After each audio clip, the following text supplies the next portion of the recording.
Good day everyone. In this video, we are going to be discussing the role of an editor. So let's begin. First of all, what does an editor do?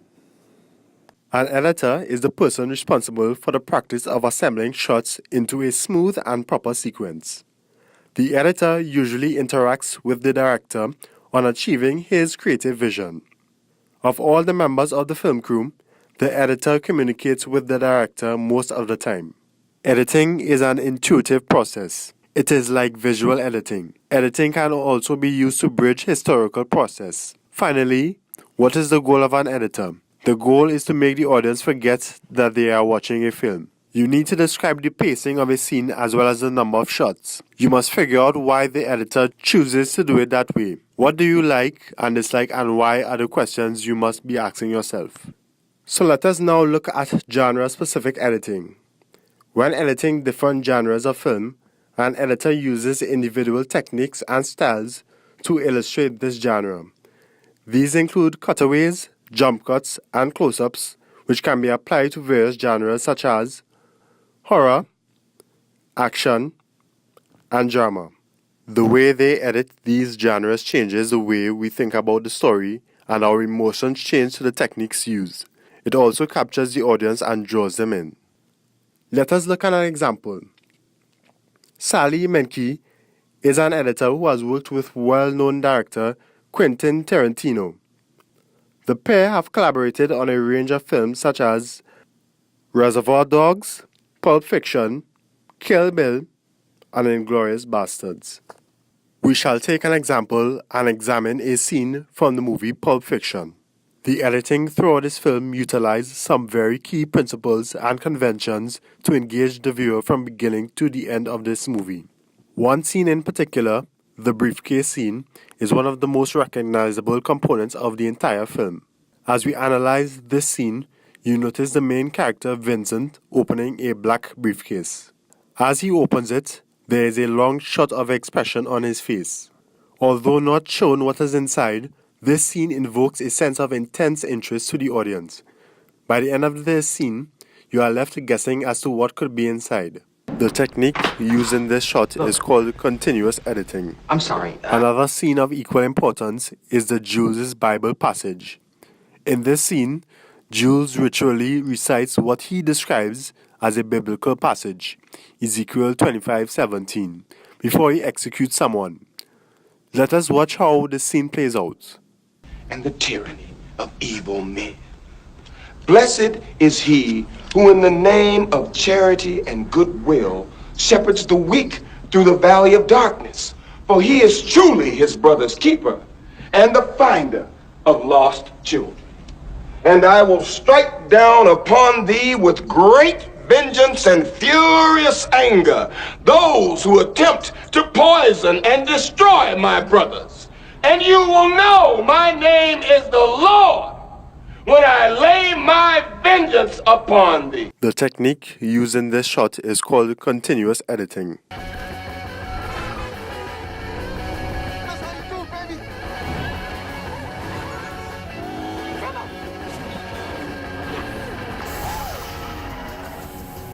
For example, in horror films, fast-paced editing is regularly used. This is to build up tension and causes the audience to become nervous and anxious as to what is going to happen next. Like horror films, action films also use fast-paced editing. Because of the nature of the film, it is a must that this is used. It is known to associate fast-moving shots with action films as they involve car chases, fight scenes, or extreme violence. To establish a scene in action films, editors will use long shots. This will set the scene for the action to begin. Let us look and analyze some action scenes.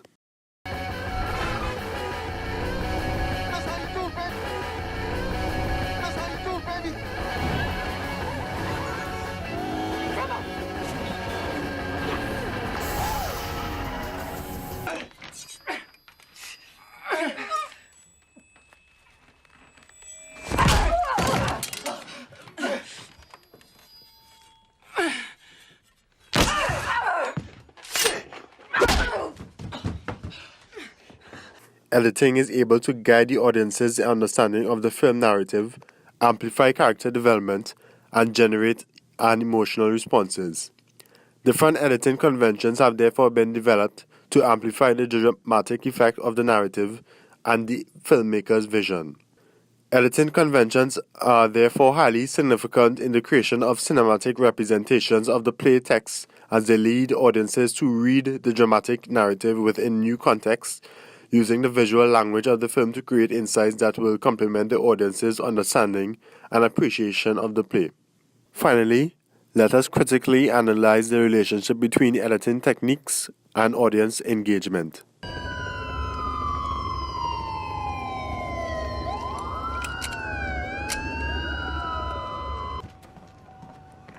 units be on the lookout for a red Saturn aura.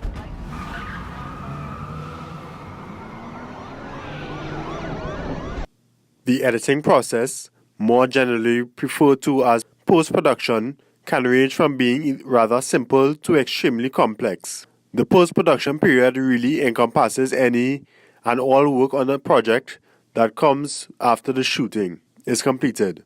Picture and soundtracks are edited together to show and tell a story, special effects are generated, titles, graphics, credits are added, sound effects are created, and music is scored during post-production. On smaller projects, one person can do all this work, but on larger productions, several teams of women and men work in various departments to complete each element and join each phase of the post-production workflow.